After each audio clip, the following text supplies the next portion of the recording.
Let us look at section 215 of the Income Tax Act 1950, now 1961. This is most essential. This is absolute key in terms of definition of charitable purpose. And why do I say that? Whether you are in Maharashtra, whether you are in Gujarat, whether you are in Karnataka, whether you are anywhere in the Republic of India, this is standard. Income Tax Act is the central piece of legislation. Whichever state you are, this is common. I repeat, whether you are a trust, society or a company, this will be standard for you. This will not change. So let us understand what is charitable purpose.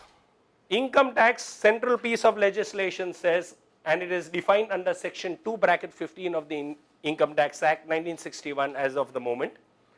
Charitable purpose includes relief to the poor. It just talks still about relief of the poor. It's a very narrow form. So all of you who think that we are doing income generation, livelihoods and things like that, you are a little in gray area. They are still in relief mode. So be very careful when you are dealing with livelihoods and other such things.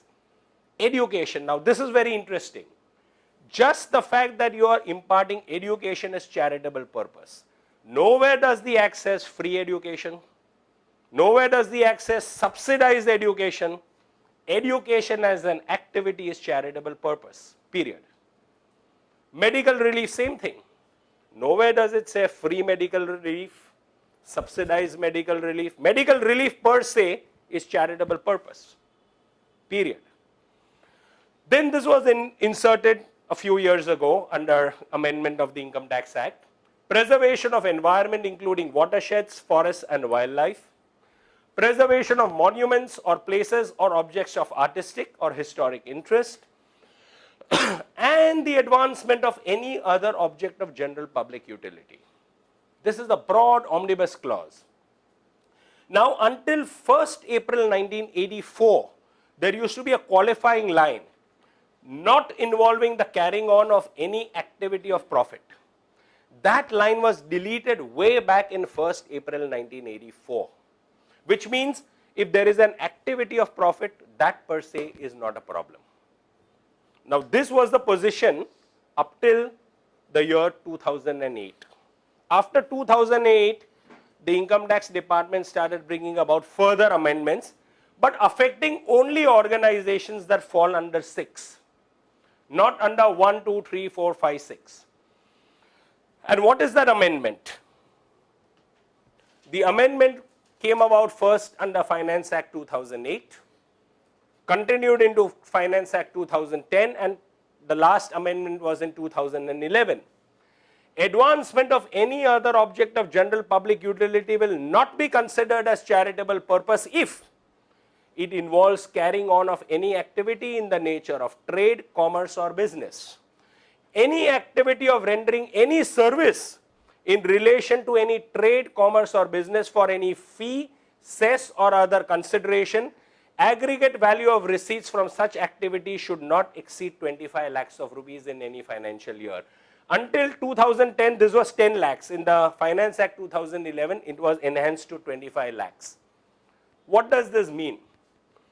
There are essentially 6 limbs to charitable purpose: relief of poverty, education, healthcare, environment, preservation of monuments, and any other object of general public utility.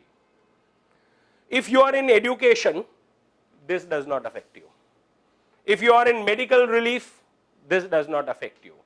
Who is affected? Organizations that fit in that last category, any other object of general public utility. Classically, let us take of an organization such as my own, the Center for Advancement of Philanthropy. We are not into relief of poverty. We are not into education in the sense that the government understands, or medical. We provide services to the voluntary sector. We provide them advisory services, we provide them training, etc. Now, if in any given financial year, which begins 1st April, ends 31st March, if there is income that I am generating through fees, etc., and that crosses 25 lakhs of rupees, in that particular year, I lose my tax exemption.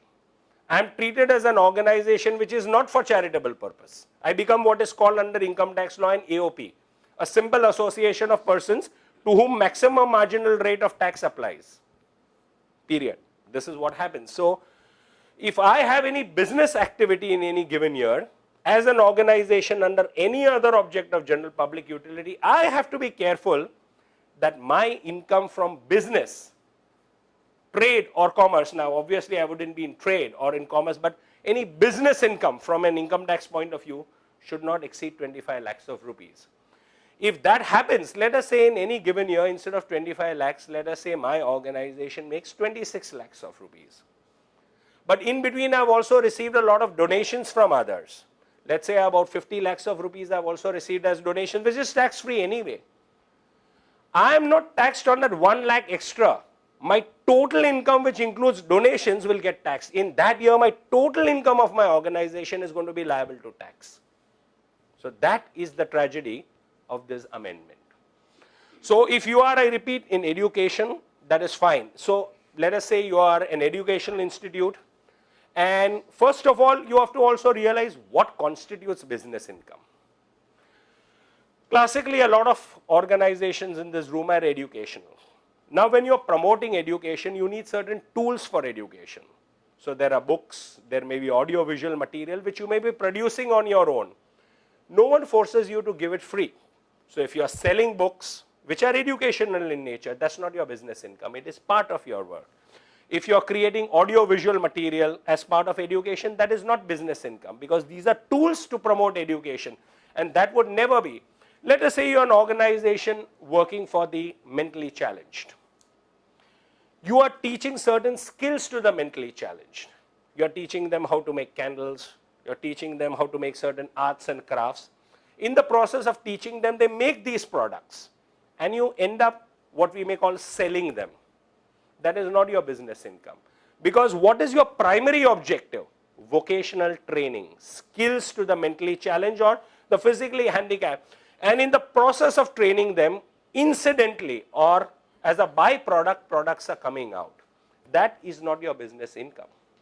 That is your way of telling the people outside that these are not disabled people, they are differently abled. That's what it is. That is the message, that even they may be mentally challenged, or they may be physically challenged, or they may have various forms of impairment, but they are just differently abled.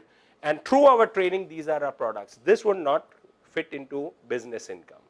So that is something with regard to business income.